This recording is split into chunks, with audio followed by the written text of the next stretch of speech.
Hi guys, ආයි බොහෝ වේවා. ඉතින් අද සුපුරුදු විදියට තවත් ලස්සන රසවත් ලෙජන්ඩ් එකක් අරගෙන ආවා. ඉතින් ඒ තමා මුහුදු මංකොල්ල කාර්යයේ නමක් ලෝක ප්‍රසිද්ධ රම්‍යයක් බවට පත් වුණු කැප්ටන් මෝගන් ගැන තමයි ඉතින් අද කතාව. ඉතින් මුහුදු මංකොල්ල කාර්යයක් කිව්වට මොහු සාමාන්‍ය මුහුදු මංකොල්ල කාර්යයක් නෙවෙයි. ඉතින් මොහු සුවිශේෂී මුහුදු මංකොල්ල කාර්යයක්. ඉතින් මොකද්ද මේ මුහුදු මංකොල්ල කාර්යයක් සහ මේ කැප්ටන් මෝගන් අතර තියෙන සම්බන්ධය? ඔය සියලුම දේවල් ඔයාලට දැනගන්න බලාගන්න පුළුවන් වීඩියෝ එක අවසානයේ එක්ක රැඳී ඉන්න. ඉතින් කැප්ටන් හෙන්රි මෝගන් මොහු වේල්ස් ජාතිකයෙක්. මොහු 17 වන සියවසේ සුප්‍රසිද්ධ චරිතයක් බවට කියවෙනවා. මොකද මොහුගේ නිර්භීත වැටලීම්, නාවික සටන් සහ ත්‍රාසජනක මුහුදු චාරිකාවන්ගෙන් පිරුණු හරිම අපූර්ව රසවත් කතාවක් තියෙන. ඉතින් හරියට කැප්ටන් මෝගන් ස්පයිසි රම් එක තරම් හරිම රසවත්. ඉතින් මේ කැප්ටන් මෝගන් වර්ග 5ක් තියෙනවා. ඉතින් මං ගාව මට හොයාගන්න පුළුවන් වුණා කැප්ටන් මෝගන් රම් 4ක්. ඉතින් මේ රම් වලට අමතරව තවත් කැප්ටන් මෝගන් වයිට් කියලා රම්යක් තමයි තියෙන්නේ. ඔවුන්ගේ ප්‍රධාන වශයෙන් නිකුත් කරන. ඊට අමතරව කාලෙන් කාලට ලිමිටඩ් එඩිෂන් නිකුත් වෙනවා ඕනම විස්කි එක සහ රම් එකක. ඉතින් මං ගාව තියෙනවා කැප්ටන් මෝගන් ටිකි මැංගෝ පයිනැපල් ෆ්ලේවර් එකක්. ඒ වගේම කැප්ටන් මෝගන් ඩාර්ක් රම් එක. ඒ වගේම තියෙනවා කැප්ටන් මෝගන් බ්ලැක් ස්පයිස් එක. සහ මේක තමයි ප්‍රසිද්ධම රම් එක කැප්ටන් මෝගන් ගෝල්ඩ් ස්පයිස් එක. ඉතින් මෙන්න මේ රම් වර්ග තමයි ඉතින් කැප්ටන් මෝගන් ළඟින් ප්‍රධාන වශයෙන් නිකුත් වෙන්නේ. ඉතින් අද කතාව කැප්ටන් මෝගන්. ඉතින් මොහු 1635 දී තමයි උපත ලබන්නේ වේල්ස් ගොවි පවුලකට උපත ලැබූ කැප්ටන් මෝගන්. ඉතින් ඊටත් එහා ජීවිතයක් ගැන හිතපු චරිතයක් මොහු. මොහුට උවමනා වුණා ලොකු දැවැන්ත වැඩ කිරීමට ඔහුගේ ඔළුවේ ඔහුට උවමනාවක් තිබුණා. ඉතින් ඔහු ඒ නිසා බ්‍රිතාන්‍ය හමුදාවට එක් වෙනවා 1655 දී. බ්‍රිතාන්‍ය හමුදාවට එක් වුණාට පසුව බ්‍රිතාන්‍ය හමුදාව ඒ කාල සීමාවේදී ජමයිකාව යටත් කර ගැනීම අරමුණින් කැරබියන් මුහුදු දේශ සීමාවට යවනවා යුද නැවක්. ඉතින් මේ යුද නැවට මේ කැප්ටන් හෙන්රි මෝගනුත් ඇතුළත් වෙනවා. ඉතින් කැප්ටන් හෙන්රි මෝගන් සමග මේ යුද නැව කැරබියන් මුහුදු දේශ සීමාවට යද්දී ඒ කාල සීමාවේ එංගලන්තයට වඩා ඉතාමත් දැවැන්ත හමුදාවක් ඉඳලා තියෙනවා ඉස්පාඤ්ඤයට. ඉතින් ඉස්පාඤ්ඤය තමයි ඒ කාල සීමාවේදී මේ ජමයිකාව කියන මේ දූපත ආරක්ෂා කරලා තියෙන්නේ. නමුත් එංගලන්ත මේ හමුදාව එංගලන්ත නෞකාව කැරබියන් මුහුදු දේශ සීමාවට යවුවට පසුව ජමයිකාව ආරක්ෂා කරපු ඉස්පාඤ්ඤ හමුදාව විසින් මොවුන් අත්අඩංගුවට ගන්නවා මේ නැවේ හිටපු සියලුම සොල්දාදුවන් අත්අඩංගුවට අරගෙන මොවුන් සිරගත කරනවා. නමුත් මේ කැප්ටන් මෝගන් කියන දඩබ්බර චරිතය මොහුට මේ සිරගත කරාට පසුව මොහුට උවමනාව ඇති වුණා මම මේ හිරකුටියෙන් පැන ගන්න ඕනේ කියන එක. මොහු මානමාඩ බල හිටපු දවස උදා වුණා. මොකද කුණාටු සහිත වැසි දවසක මොහු හිතුව විදියට පැන ගන්නවා තම සිර කුටියෙන්. පැනගෙන ඉවරලා මොහුට උවමනාවක් තිබුණ නැහැ අනිත් සංඝයන් ඔහුගේ අනිත් සංඝයන් බේරා ගැනීමට නැවත පැමිණීම. ඉතින් මොහුට උවමනාව 1670 වන විට කැරබියන් මුහුදු දේශ සීමාවේ ඉතාමත් බලගතු මුහුදු මංකොල්ල කරුවන්ගේ බලෑණිය රැස් කිරීමට. ඉතින් මොහු ඒ වෙනුවෙන් පිරිස රැස් කරා.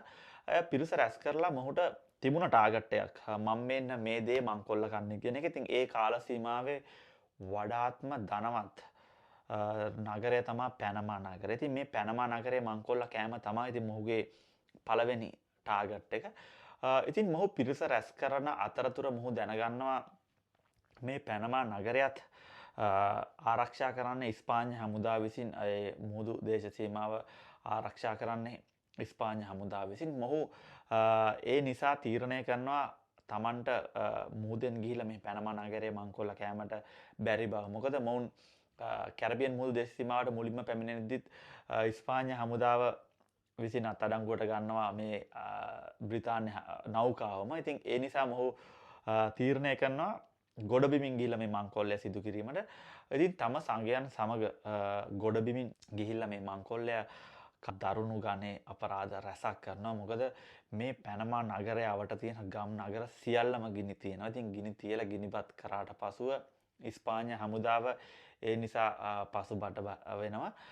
ඉතින් ඒ පසුබට වීමත් සමග මොහු ඉතාමත් ලෙහෙසියෙන් පැනමා නගරේ මංකොල්ල කෑව කියලා සඳහන් වෙනවා. ඉතින් එහි තිබුණු වටිනා කියන මුතු මැණික් ඒ වගේම රත්තරන් ඔය හැමදේම මංකොල්ල කාලා මොහු නැවතත් බ්‍රිතාන්‍යයට එංගලන්තයට ගියා කියලා සඳහනක් නැහැ. මොහු ගිහිල්ලා තියෙන්නේ ජමයිකාවට. ඉතින් ජමයිකාවට ගියාට පසුව ජමයිකාව හමුදා විසින් මොහු නැවතත් අත්අඩංගුවට ගන්නවා. මොකද ඒ කාල සීමාවේ ඉස්පාඤ්ඤය සහ බ්‍රිතාන්‍ය හමුදා විසින් සාමගි විසුමක් ගහලා තියෙනවා. මේ අතරතුර තමයි මොහු ගිහිල්ලා මේ පැනමා නගරය කොල්ල කන්නේ. ඉතින් ඒ හේතුවෙන් තමයි මොහු අත්අඩංගුවට ගන්නෙ.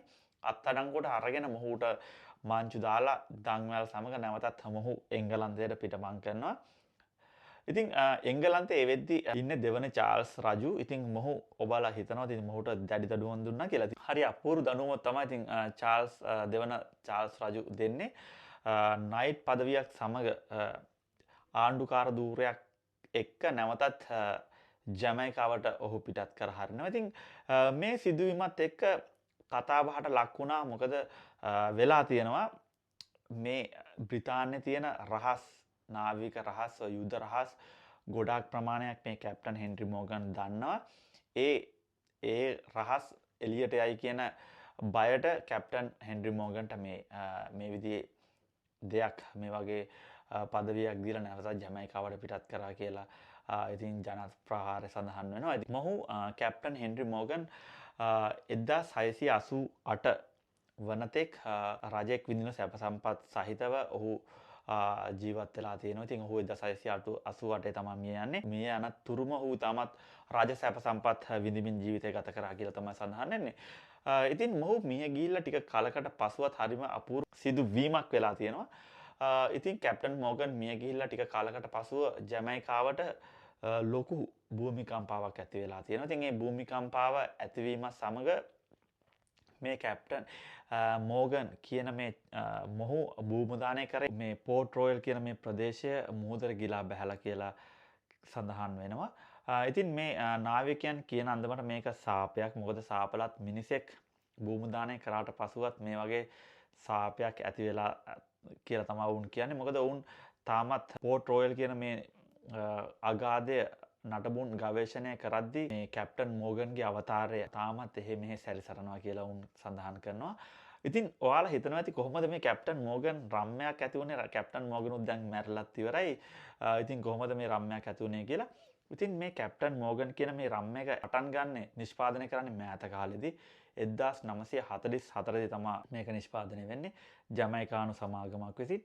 ඉතින් මේ ජමයිකානු සමාගම මේ රම් එක නිෂ්පාදනය කරාට පස්සේ ඒකට නමක් හොයද්දී ඉතින් ඒ කාල සීමාවත් එක් මේ මොහු මේ චරිතය ඉතාමත් ප්‍රසිද්ධ චරිතයක් බව කියවෙනවා. ඉතින් මේ ජමයිකාවේ.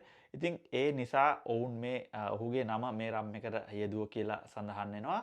ඒ වගේම තවත් ජනප්‍රවාදයේ සඳහන් වෙනවා. ඉතින් මේ මොහුගේ නම මේකට යොදන්න හේතුව මේ ඔහුගේ රහස් වට්ටෝරු මේ සමාගම විසින් අරගෙන තියෙනවා කියලා. මොකද කැප්ටන් මෝගන් ඔහු නැවේ යද්දී තමන් පානය කරපු රම් එකට තවත් ස්පයිසි වර්ග එකතු කරලා තවත් රසවත් කරලා පානය කරලා තියෙනවා කියලා තමයි උන් කියන්නේ. ඒ රහස් වට්ටෝරු මේ සමාගම අරගෙන රම් එකක් නිෂ්පාදනය කළ ඔහුගේ නම යෙදුව කියලා සඳහන් වෙනවා. ඔන්න ඔය විදිහට තමයි කැප්ටන් හෙන්රි මෝගන්ගේ නමින් රම්මයක් ඇති වෙන්නේ. ඉතින් ගයිස් තවත් ලස්සන ලෙජන්ඩ් එකක් අරගෙන එන්නම්. ඉතින් ඒ වගේම ඔයාලත් කැමති ඔයාලට දැනගන්න කැමති ලෙජන්ඩ් එකක් තියෙනවා නම් කමෙන්ට් සෙක්ෂන් එකේ කමෙන්ට් එකක් දාගෙන යන්න. ඉතින් අපි ඒකේ රිවිව් එකේ ඒකේ විස්තරය අපි අරගෙන එන්නම්. ඉතින් ඒ වගේම අපේ ෂෝට්ස් වීඩියෝ වල අප්ලෝඩ් වෙනවා දවස් ගානේ මේ විස්කි පිළිබඳව වීඩියෝ. ඉතින් ඒවත් බලන්න කියලා ආදරෙන් ඉල්ලනවා. ඒ වගේම අපේ channel එක subscribe කරන්න bell icon එකත් click කරලා තවත් ලස්සන ලෙජන්ඩ් එකකින් හමු වෙමු. ඉතින් යන්න කලින් සුපුරුදු විදියට අපි ස්පයිසි රම් එක try කරලා බලමු. ඉතින් සුපුරුදු විදියට අයිස් කැටයක් දාලා අපි try කරමු කොහොමද රස කියලා.